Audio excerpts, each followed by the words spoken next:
want to hunt? I saw a sign in the sky. I'm ready.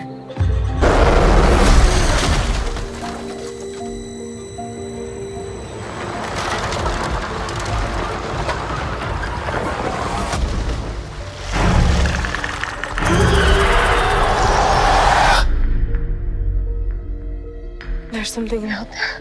I'm coming with you. You can't. I'm trying to protect you. Protect me from what?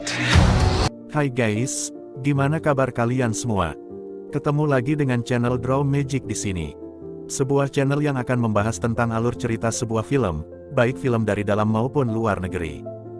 Dan tidak lupa saya doakan, semoga kalian semua selalu sehat dan bahagia, serta selalu dalam lindungan Tuhan Yang Maha Esa. Tidak lupa juga saya untuk mengingatkan, bagi kalian yang belum subscribe channel ini, silahkan subscribe. Serta tekan tombol like dan juga loncengnya, agar kalian tidak ketinggalan update video dari channel ini. It knows how to hunt. I know how to survive. Pada kali ini saya akan membahas tentang alur cerita dari film yang berjudul Prey, yang dirilis pada tahun 2022. Tidak perlu berlama-lama lagi, lanjut pasang handsfree Anda dan langsung saja kita mulai alur ceritanya. Di awal film, kita diperlihatkan seorang gadis dari suku Comanche bernama Naru. Gadis itu terlihat sedang berlatih dengan kapak pemberian mendiang ayahnya. Pada waktu berlatih, Naru ditemani anjingnya yang tiba-tiba melihat seekor rusa. Kemudian mereka pun bekerja sama untuk menangkap rusa tersebut.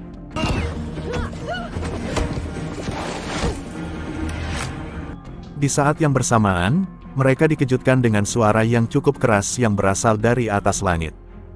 Di atas sana terlihat awan menggumpal hitam dan sedikit cahaya yang muncul di antaranya. Naru menganggap hal itu adalah Thunderbird, yaitu pertanda ia sudah siap menjadi seorang pemburu. Yang ternyata, benda bersinar itu adalah sebuah pesawat luar angkasa yang baru saja menurunkan predator. Sejak kecil, Naru sendiri sudah dilatih untuk menjadi seorang tabib seperti ibunya. Jadi tidak heran jika ia sangat ahli dalam hal pengobatan herbal. Namun akhir-akhir ini, Naru malah ingin menjadi seorang pemburu seperti mendiang ayah dan juga kakaknya yang bernama Tabe. Hal itu sebenarnya membuat Tabe cukup khawatir, karena dunia perburuan sangatlah berbahaya. Saat menjelang malam, Naru diminta untuk mencari tanaman obat oleh ibunya. Setelah kembali mengambil beberapa tanaman obat, Naru melihat Tabe dan beberapa orang seperti terburu-buru mengejar sesuatu. Rupanya salah satu pemburu bernama Puhi diketahui sedang terluka karena diserang oleh seekor singa. Jadi mereka saat ini sedang bergegas untuk pergi mencari singa itu. Mengetahui hal itu, Naru tentu saja memaksa Tabe agar diizinkan untuk ikut dalam perburuan kali ini. Meskipun beberapa pemburu sebenarnya tidak setuju, namun Tabe akhirnya mengizinkan Naru dengan alasan agar nantinya Naru bisa langsung mengobati Puhi.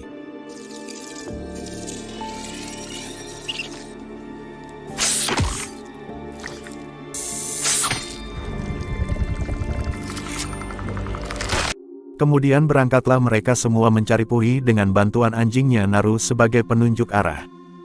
Berkat bantuan anjing itu, mereka pun berhasil menemukan Puhi yang sedang dalam keadaan sekarat.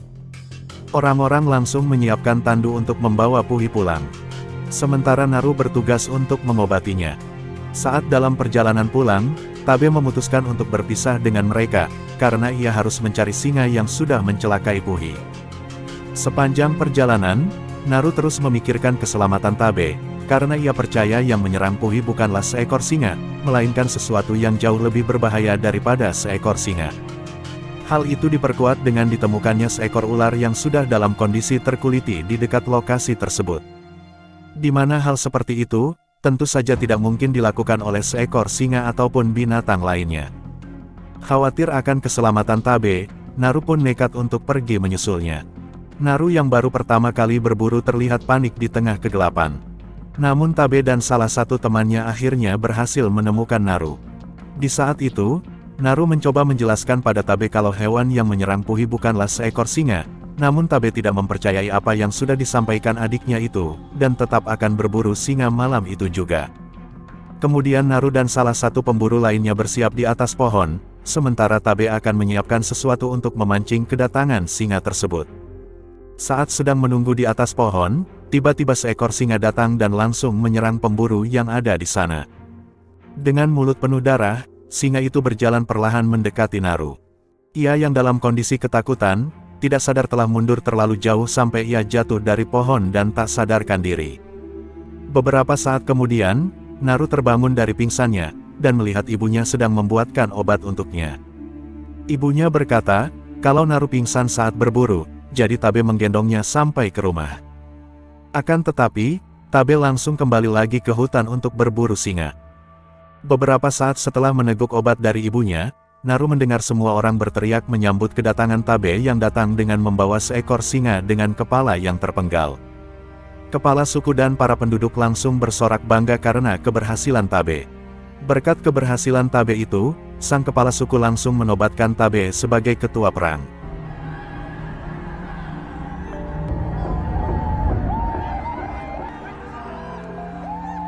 Naru yang masih belum yakin dengan kejadian yang dialami Puhi, akhirnya Naru memutuskan untuk pergi berburu dan mencari makhluk yang sudah mencelakai Puhi itu. Dengan ditemani anjingnya, Naru menelusuri hutan sambil mencari beberapa bukti tentang makhluk misterius tersebut. Mulai dari jejak kakinya yang panjang dan besar sampai beberapa bekas cakaran yang ada di beberapa pohon. Sin lalu beralih memperlihatkan sang predator yang sebenarnya. Di mana predator itu sendiri bisa membuat dirinya tak terlihat, sehingga ia bisa dengan mudah membunuh mangsanya.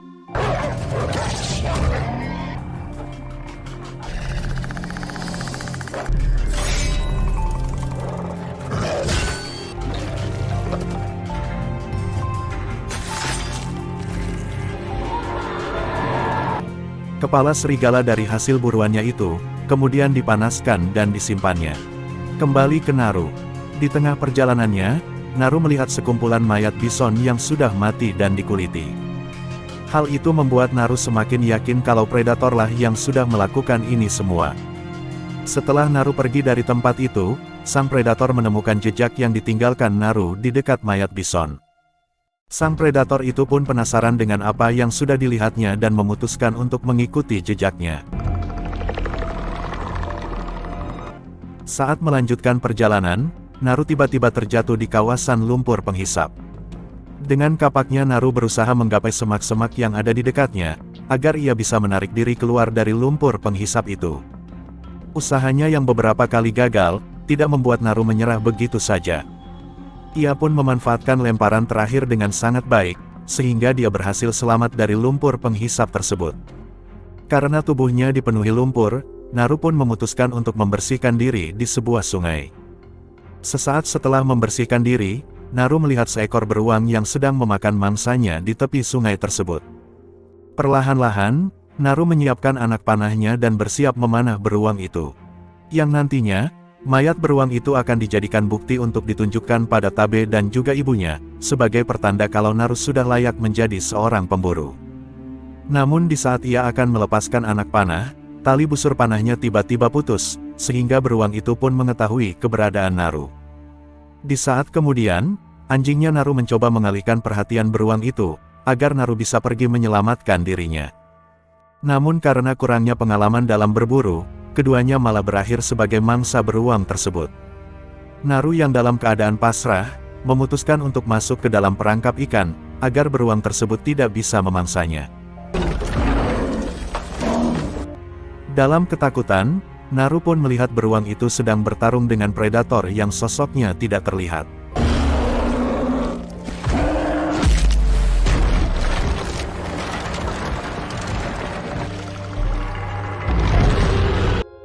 Dan di saat itulah, Naru baru bisa melihat bentuk predator itu, yang dimana saat beruang itu mati terbunuh dan darahnya mengalir menutupi tubuh sang predator. Naru yang menyaksikan hal itu, lantas kabur menyusuri sungai. Sesaat setelah itu, Naru melanjutkan perjalanannya sambil memikirkan bagaimana cara membunuh predator itu. Di tengah perjalanannya, Naru bertemu dengan beberapa pemburu suku Komansi yang dikirim untuk mencarinya. Di saat itu juga, Naru mencoba menjelaskan kepada mereka tentang sang predator, akan tetapi, para pemburu itu lagi-lagi tidak mempercayai apa yang sudah disampaikan Naru. Karena Naru yang terus memaksa untuk pergi, membuat para pemburu terpaksa menggunakan cara kekerasan untuk membawa Naru pulang. Tidak disangka, semua itu ternyata disaksikan langsung oleh sang predator. Sebelum pulang, para pemburu yang kelelahan memutuskan untuk beristirahat sebentar sambil menunggu salah satu di antara mereka yang sedang buang air besar. Di waktu yang bersamaan, mereka mendengar suara dari arah semak-semak, dan Naru yang masih dalam kondisi ketakutan memperingatkan kepada mereka, kalau itu mungkin saja adalah sang predator. Namun saat memburu memanah ke arah semak-semak, yang mereka temukan ternyata hanyalah seekor kelinci. Dengan tertawa mengejek, salah satu dari mereka pun mengambil kelinci itu dan menunjukkannya kepada Naru. Namun tak lama kemudian 3 laser merah tiba-tiba terlihat di tubuh salah satu pemburu tersebut. Dan memang benar, laser itu ternyata adalah pertanda datangnya serangan dari sang predator. Yaitu berupa 3 anak panah yang langsung menancap di tubuh pemburu tersebut. Karena mereka semua tidak bisa melihat tubuh sang predator, alhasil pemburu yang lain pun merasa sangat kebingungan. Sesaat kemudian, mereka sempat berhasil memanah tubuh sang predator, sehingga separuh tubuh dari sang predator pun akhirnya terlihat. Sosok predator yang mereka lihat seperti alien dan juga mengerikan. Tubuhnya penuh dengan senjata yang bisa digunakan untuk membunuh mangsanya.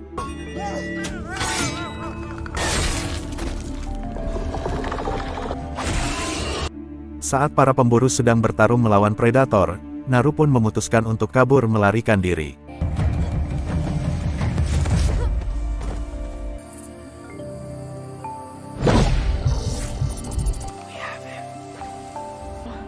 He has us.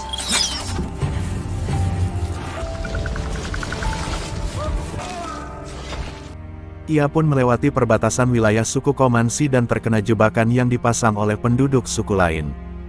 Tidak lama kemudian, para penduduk suku tersebut menemukan Naru, dan langsung membawanya ke tempat mereka.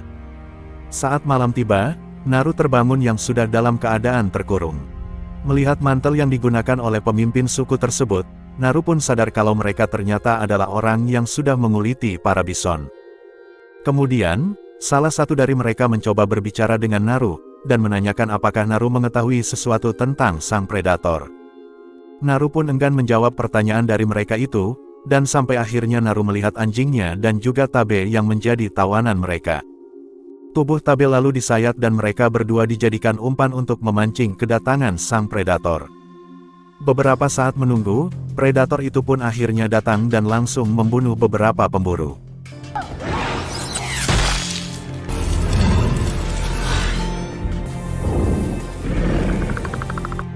Tabe yang dalam keadaan ketakutan kemudian berpikir, kalau mereka berdua adalah target dari sang predator. Di situ Naru mengatakan, kalau predator tidak mengincar umpan. Di mana itu artinya sang predator hanya akan membunuh orang-orang yang ia anggap sebagai ancaman. Jadi itulah mengapa saat di sungai sebelumnya, predator tidak membunuh Naru melainkan membunuh si beruang. Sementara itu predator pun terlihat berhasil ditangkap berkat jebakan yang dibuat oleh para pemburu itu. Akan tetapi, berkat senjata yang dimilikinya canggih, predator itu pun berhasil bebas dan membunuh semua pemburu yang sudah menangkapnya itu.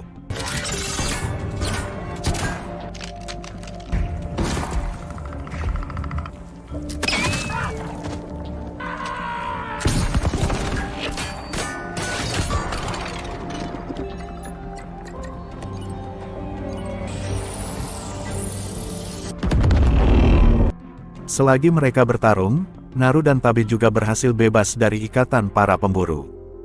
Saat itu juga, Tabe bergegas mengambil kuda, sementara Naru bertugas menyelamatkan anjingnya.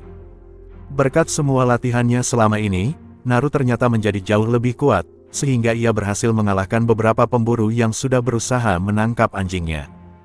Setelah berhasil membebaskan anjingnya tersebut, salah seorang penduduk suku tiba-tiba datang, dan meminta pertolongan kepada Naru untuk mengobati kakinya.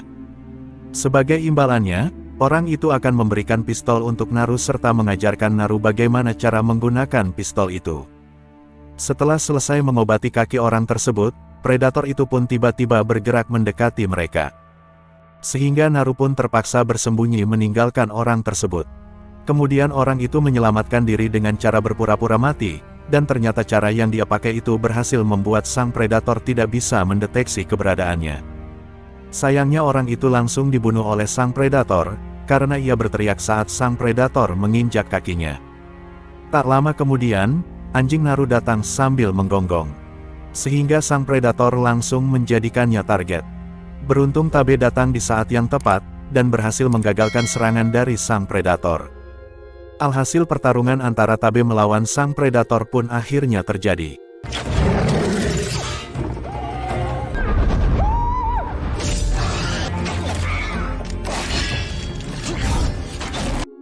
Setelah berhasil melukai predator berkali-kali, sang predator pun tiba-tiba menghilang, yang langsung membuat Tabe dan Naru merasa kebingungan. Karena sudah tidak bisa melarikan diri, jadi Tabe meminta Naru untuk pergi meninggalkannya. Dan benar saja, cakar sang predator tiba-tiba menancap di tubuh Tabe dari belakang, yang disusul kemunculan sosok sang predator di belakangnya. Tabe yang masih hidup, berusaha menahan sang predator dan memberikan waktu untuk Naru agar bisa menyelamatkan diri. Kematian Tabe itu tentu saja membuat Naru sangat sedih. Terlebih lagi semua kejadian ini terjadi karena egonya, di mana Naru yang sangat ingin menjadi seorang pemburu. Namun semua perjuangan yang sudah dilakukan Tabe akan Naru manfaatkan sebaik mungkin, agar bisa membunuh sang predator. Pada malam harinya, Naru sengaja memancing kedatangan sang predator, agar ia bisa mengambil salah satu bagian dari tubuh sang predator tersebut untuk dijadikannya umpan. Setelah mendapatkan salah satu bagian dari kepala sang predator, kemudian Naru gunakan untuk memancing sang predator mendekati lumpur penghisap, agar nantinya predator itu terjebak di sana.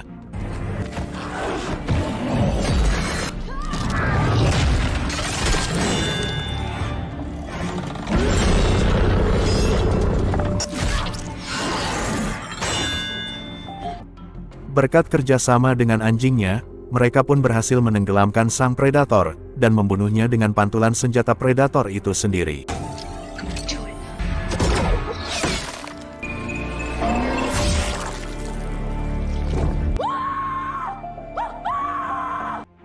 Berkat keberhasilannya itu, Naru pun mendapatkan apresiasi dari penduduk suku Komansi, dan menjadikan Naru sebagai pimpinan perang yang baru, sekaligus menggantikan mendiang kakaknya Tabe. Dan film pun selesai.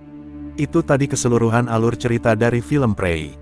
Semoga kalian semua terhibur dengan alur cerita film kali ini, dan sampai jumpa lagi di video alur cerita film berikutnya. Serta jangan lupa untuk like, share dan juga subscribe channel Draw Magic. Bye.